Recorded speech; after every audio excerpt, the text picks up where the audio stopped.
We welcome you to our show today, Real Talk with Miss Brenda. I'm Miss Brenda, and today our Real Talk is going to be with Terri Lynn. Terri Lynn came to the center in 2014 or 13, she tells me, and I'm going to tell you, everybody is, we get afraid and we see those people walking down the street and we know they're on drugs or they're out there doing things and you can tell they're on drugs and we think we better stay away from them. What is more scary to me, and we have this sometimes, are those that live next door to us. The girl next door, the little girl that's the cheerleader, the little girl that's this, that, just everything, Little Miss Personality, lives in great neighborhoods, got anything they want. And that's the kind of person we have with us today. She had every opportunity to do right. Matter of fact, she had to really work at it to do wrong. But she worked at it. And she fell down the same dark hole as that girl working a street corner. Same dark hole. Sometimes people say, well, Miss Brenda, I never shot up, or Miss Brenda, I never did this, or I never did that. You know what? I don't care what you did. Anything you did to escape reality and what God has for you is inexcusable. This is Real Talk. Well, we're so glad to have you, Terri Lynn. You know I love you. I love you. You've been around like forever. Forever. Tell us a little bit about your life growing up. So everything was pretty normal with my mom and dad until I was about 10, and they divorced. It was split between the two, torn between parents. When I was 14, I started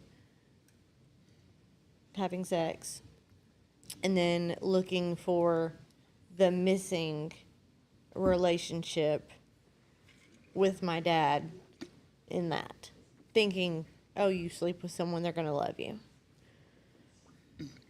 So I had a lot of freedom, a lot. Too much? Too much. I had an older, brother who was 15, and he was allowed to drive. Without a license? Without a license, freely. And I was able to go with him wherever. In other words, you were just given anything you wanted. Go ahead. My grandparents didn't know this. They were very straight-laced, back row Baptist. My grandfather was an engineer. My grandmother didn't have to work, but she did. She worked at a doctor's office in the front office. And I spent as much time over there as I could. I would throw myself in the floor not wanting to leave. When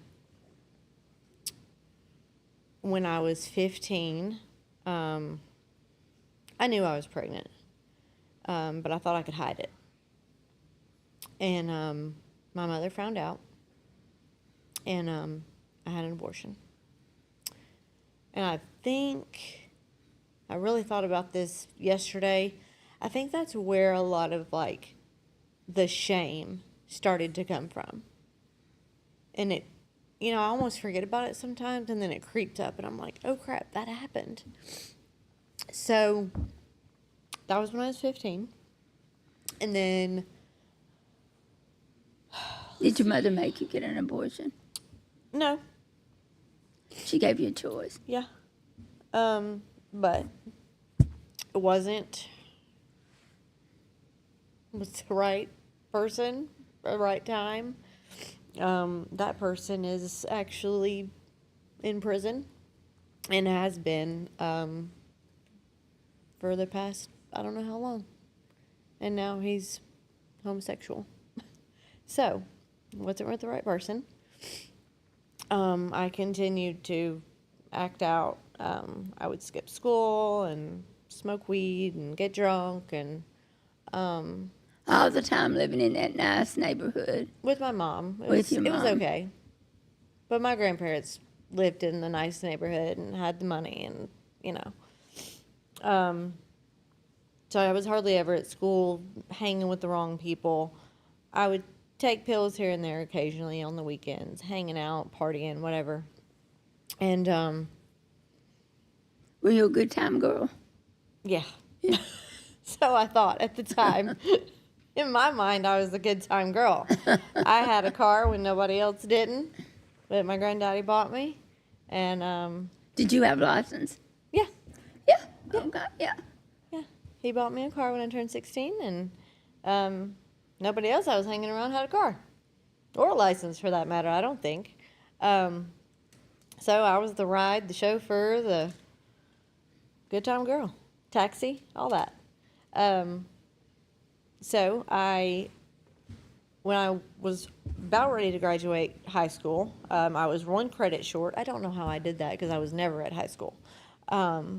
But it was going to be a whole nother year. I got my GED. I started college. I was dating a guy regularly, and I was 18, and found out I was pregnant. And, Again? yes. And that is when I had my daughter, who is now 15. And her father died in 2017 when I was at the center. So she has one parent. I had her when I was 19. I was great mom. I worked. I took her to daycare. I got off work. I went and got her. I went home. Everything that I was supposed to do. I would go out on the Were you weekends. married to No. her father? No. Did you see her father at the time? No. The day that He was not in your life. He was around. Okay. The day that I had her, he left the hospital to go move into his new apartment and slept with someone else. So after that, we tried to make it work and it wouldn't work. So he was the dad, I was the mom. We just co-parented.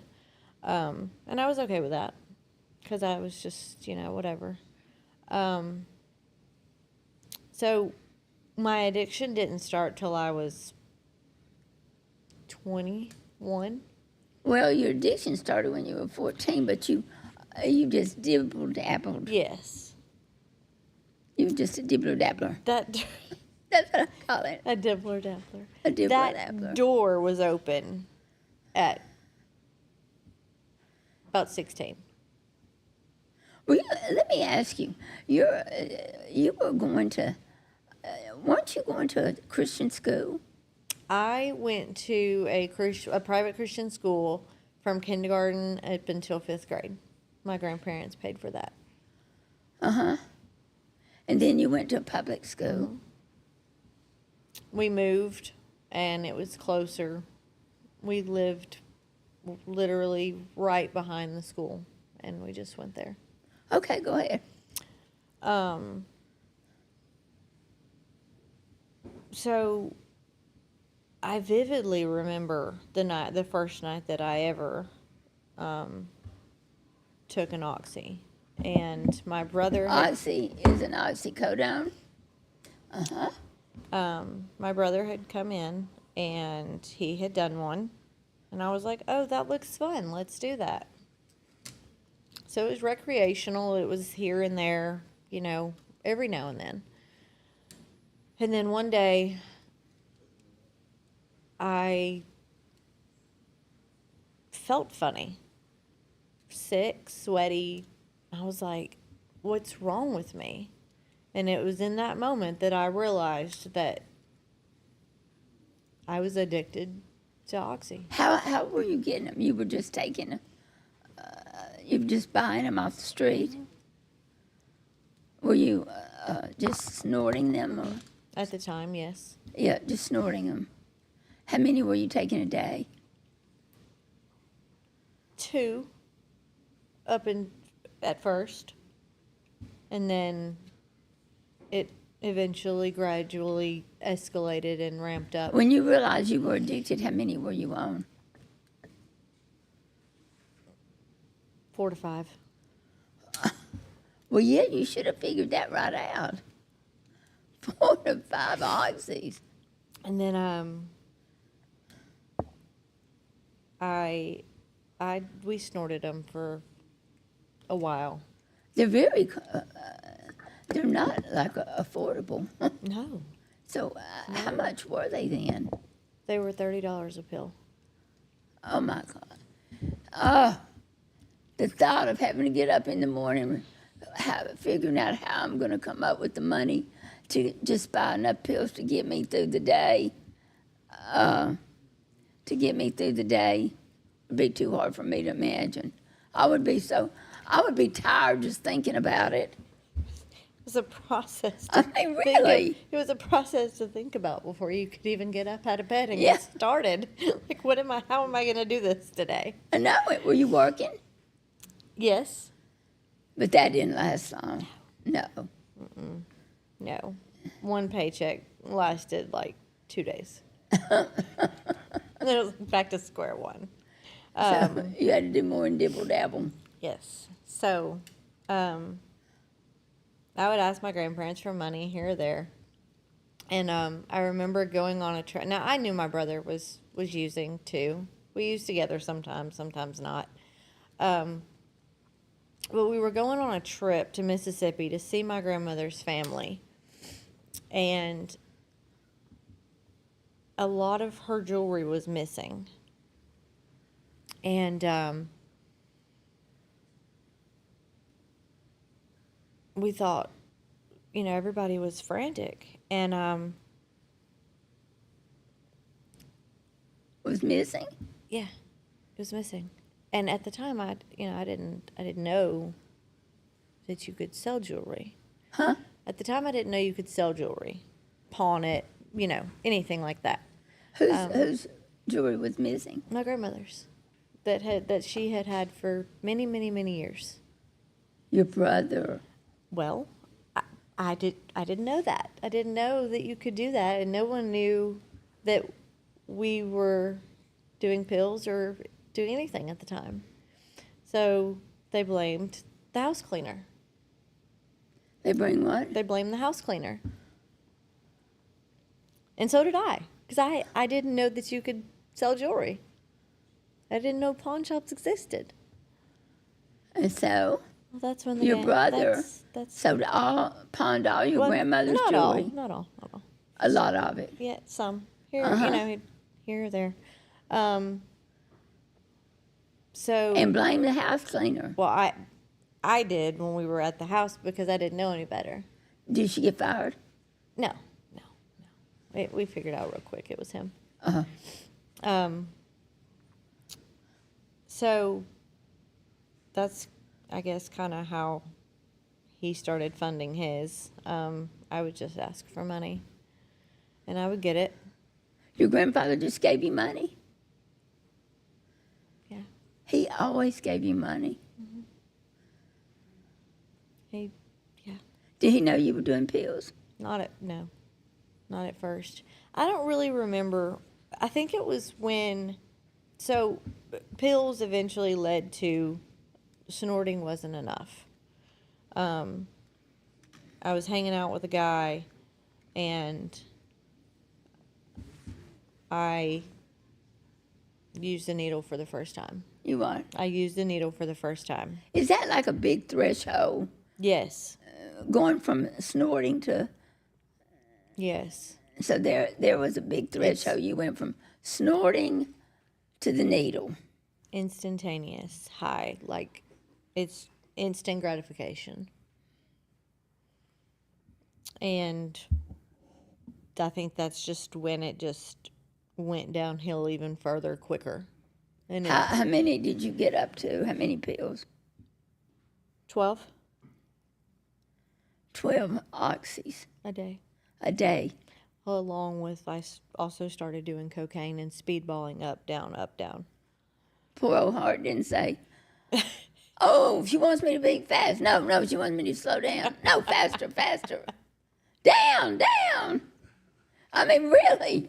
She didn't know. I love my heart so much I wouldn't do that to it. I mean, your heart was just, she doesn't love me anymore. Okay. You would think. I don't think I loved myself very much at the time. No. It was a very lonely place. In the Yeah, bathroom. and you're not a social user. No, I was No, you were go in the closet, bathroom. bathroom. Yeah, I'm sorry. Go in the bathroom, shut the door And I would be in there all night. all night long, All night long. using by yourself. Yep. You can't even be having fun. No. I mean, it's always amazed me that you were not a social user at all. No.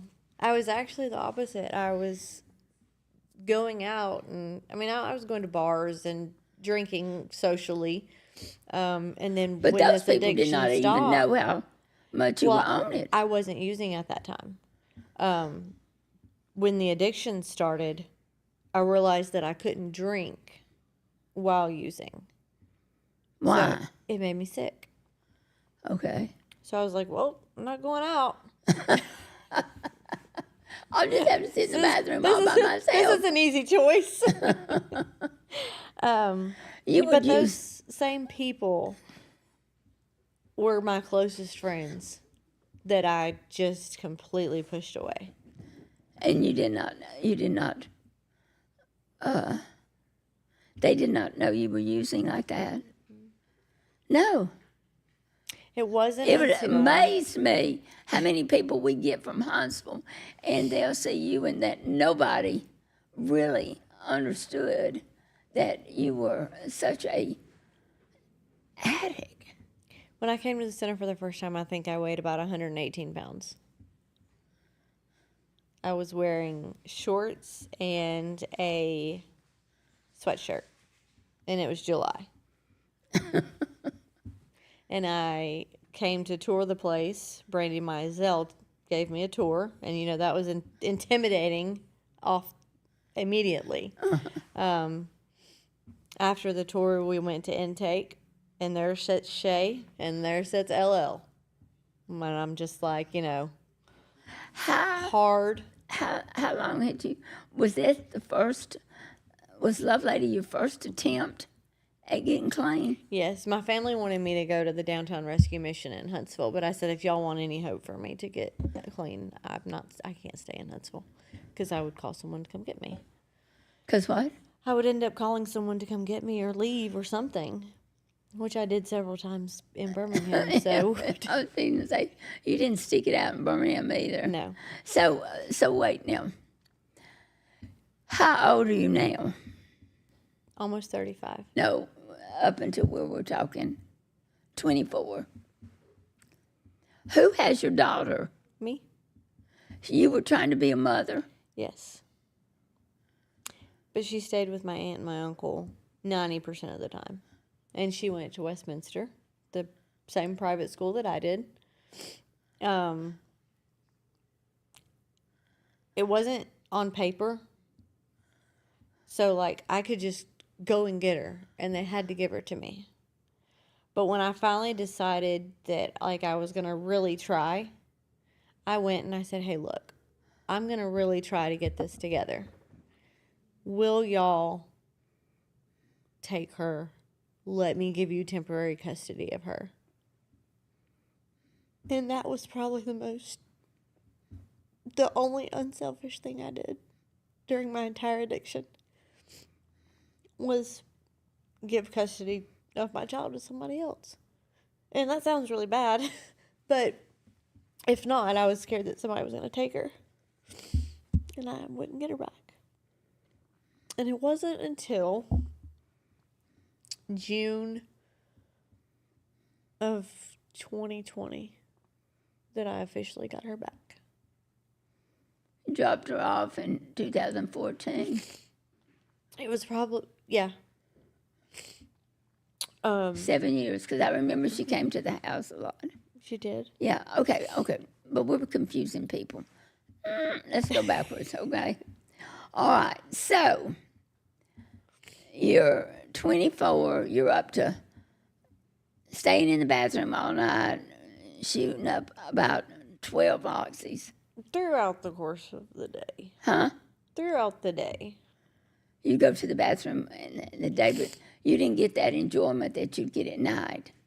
No, Because because I it- would have to go and do stuff and come back and, Yeah, had to live a life a little bit. Yeah. And so you'd go back. You live for those nights in the bathroom. Yeah. I just cannot understand that. I If don't I was going to do drugs, I would want to be with friends. Well, the problem is my Wouldn't friends you? were drug addicts too, and they didn't have the access to money that I did, and they would want to get into mine, and I didn't want to share. So I didn't want to deal with anybody. Not even You my- live with your mother, your grandmother, and granddaddy then. You're giving up your apartment, everything. I never had my own apartment. You never had? always, Nope. I always lived with my mom. And so back up a little bit to when I had my daughter. When I found out I was pregnant at 18, she worked at a doctor's office that she had worked at for many, many years. And she went to her doctor and said, "Hey, my daughter needs me. I've got to go and be with her." And he said, "If you leave, don't come back." And she left, and he didn't let her come back. So that started living house to house, rent to rent, bouncing place to place. So Again, your because mother of me. and you moved in with your grandfather and grandmother. No? We lived in the house that we lived in when I found out I got pregnant. Then we just moved a lot. Paying rent, renting places. And then when I kind of really got into my addiction is when I moved in with my grandparents. Did you ever OD? No. What I don't understand is when you were in that bathroom all by yourself all those nights, were you not afraid you were going to take too much? At the time, I didn't think about it. So,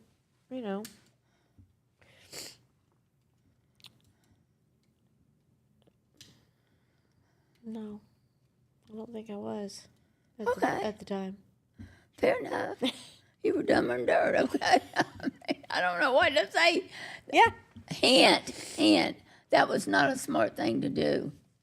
I don't think doing When drugs I is- have someone that's not a social person and they're all holed up doing drugs by themselves, I get so, you have nobody to watch out for you. Mm-hmm. And you especially, so quiet about it. Okay, so what made you decide you time to get treatment? You got arrested?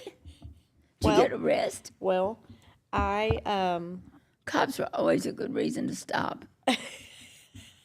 or your family doing a full-blown intervention. That's a good reason. The first time that I came to the center was because I had done pills. I was taking a nap. I don't remember who it was, came upstairs and woke me up and said, "Hey, come downstairs, we want to talk to you." And everybody was in the living room. Oh, my God. My mother, my grandfather, my grandmother, my aunt, my uncle, my daughter's grandparents, my daughter's aunt on her daddy's side, and my aunt and uncle's pastor. They were all there Yes. to get you some help. Yes. And they sent you to the Lovelady Center. Yes. But they did not want the Lovelady Center. It wasn't their first choice, No. but they didn't know about it either. Well, why was it your first choice? Or your only choice? It was either the Downtown Rescue Mission or the center. I went and looked at both. They did let me go look at both. And I just had a better feeling about the center.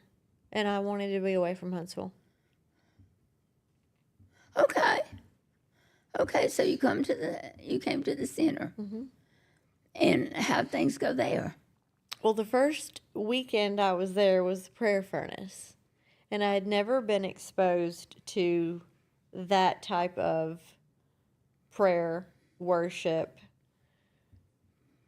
things like that. Did it scare you? Yes. It did? Yes. You were like Baptist Yes. or Orthodox Baptist. That's what I was raised as, just a hymns. sing out of a hymn book in a Baptist church. And There's nothing wrong with that. No, but that's all I knew. So, you've got these people who are dancing and raising hands and falling out and speaking in different, and I'm just like, what is going on here? I called my mother and I'm like, y'all have sent me to, I don't know where, but come and get me. Did she come? No, nobody came. Nobody wanted to. Nobody wanted me. So I stuck it out. And I don't know how long I was there that time. It took several times. But the final time was the police and the judge and the bounty hunters and the probation officer and all that. Because I was at my grandparents' and they showed up at the front door. I thought it was the guys doing yard work, so I went and opened the door with my grandmother. And they said, they had a picture of me. They said, "Is this you?" And I looked at them. I said, "No, sir." And it was clearly you. It was clearly me. It was my driver's license picture. But I was high as a kite. I was like, no, it's not me. It's not me. But that is the one time that I went to jail that Granddaddy could not get me out of, and I sat there. For how long? 3 months. That was after you'd already been to the center once. A bunch of times. A bunch of times. This was before I was coming back for the last and final time when I graduated this time. Oh, I did not like you. Oh, Likewise. I did not. Because you were so spoiled. You were just a brat. I was very spoiled, and I did not like rules, and I did not like following rules. Actually, Melinda would disciplined me to the point where she said, "You're going to deal with Mother." And I thought, well, who's Mother? And here she comes. I'm like, oh, that's Mother. And I don't remember the first, what I did or what you had done or my punishment or anything. I'm sure it was no cell phone or something. But the next time, you threw the book at me. I threw a brush at you. A brush? You threw? I did not. No. I said you threw the book at me. The book at you? Like, oh. I was writing. I was fixing to say, don't tell these people I throw brushes at people. I don't throw brushes. She doesn't throw brushes. I crack phones and stuff, but I do not throw brushes. We don't have enough brushes to go around. Okay, so I threw the book at you. I got I think I copied a book of the Bible, but the thing that meant the most to me was that you made me write a paper on why you had taken an interest in me. And I was like, she took an interest in me. What does that mean? And I was like, okay. So I wrote all these pages. And this was at the beginning of... This was the time before the last time I came back. So the last time I came back in 2016 when I was court ordered, you already knew who I was. I'm sure. And I'm sure you're still interested. And I just had made up my mind that I was court ordered to do it and there wasn't another way. So this had to work. I had to buckle down and do it. And the love for my child wasn't enough to make me do it. Watching my grandfather sit there in intake and cry wasn't enough for me to do it. And he was my world. As much as I stole and used and lied and manipulated, he was my world and I was his. I was the first grandchild. the favorite grandchild. I had their only great-granddaughter. But nothing was enough to make me stop until I was ready. And I really think that sitting in jail for those 3 months was like, okay, this is not what I want. It wasn't, but you still came. And even then, you wanted to go around the world. I mean, everything with you is you wanted to find an easy way to do it. Everything. Yeah. And I finally told Melinda and them, I said, just give her to me. Let her just become my slave. I'll beat it into her. I mean, there's no other way for somebody like you. I think I just needed something different. Well, part of the problem is that you will not just get into the. You were so used to being treated differently. Whenever you can't get in with the multitude, you are going to stay on the outskirts because you're going to try to figure out an easy way to get out of it. And there's no easy way to get out of addiction. No. I mean, the only easy way is Jesus. And you were not particularly interested in that. Not at first. But I didn't know enough. I didn't know a lot. I didn't know that. That very thing that you were afraid of, that deeper relationship that you were afraid of, is the only thing that could really save you. Mm-hmm. It is. And, you know, I brought you to my house. I don't do that anymore. You know, I mean, and we just, you know, I was home a lot with my hip surgery, and I had to have a project, and you were like my project. Well, And it worked out. It worked out to your. It did. It did. But I don't know. I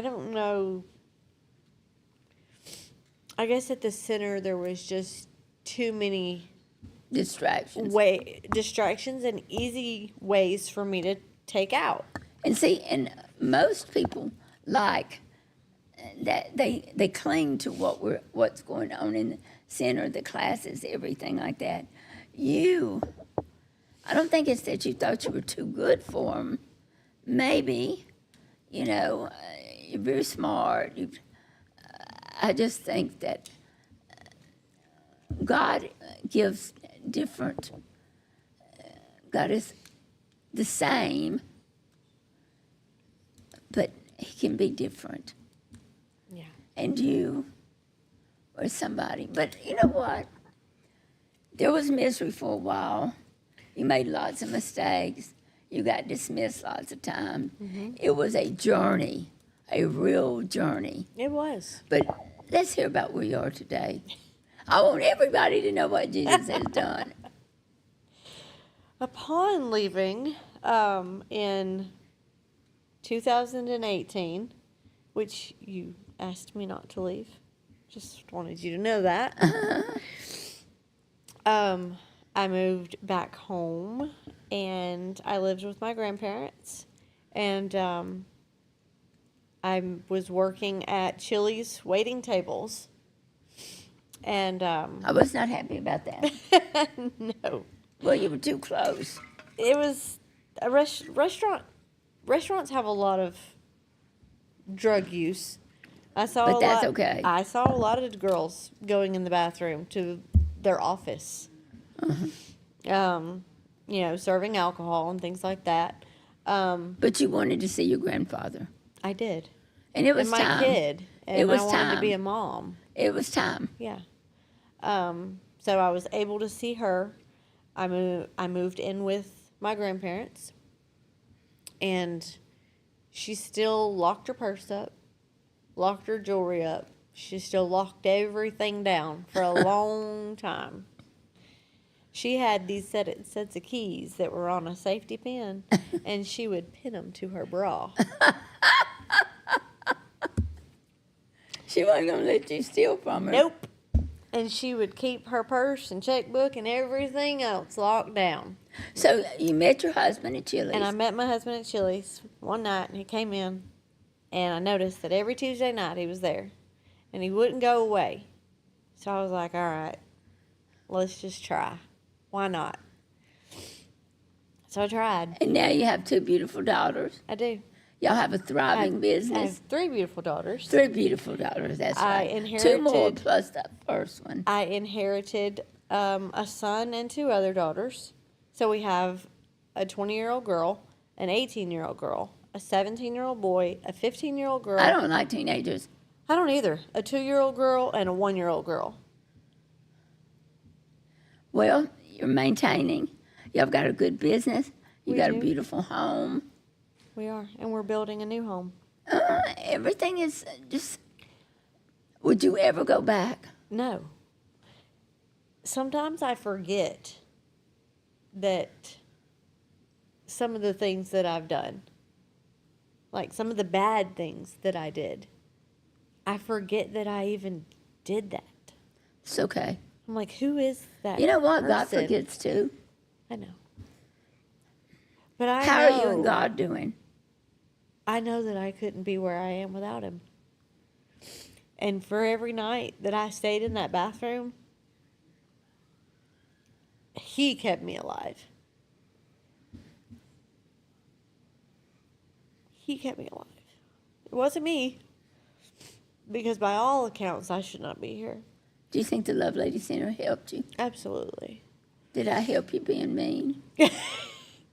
Yeah. But once I realized that I could dish it back out to you, we were good.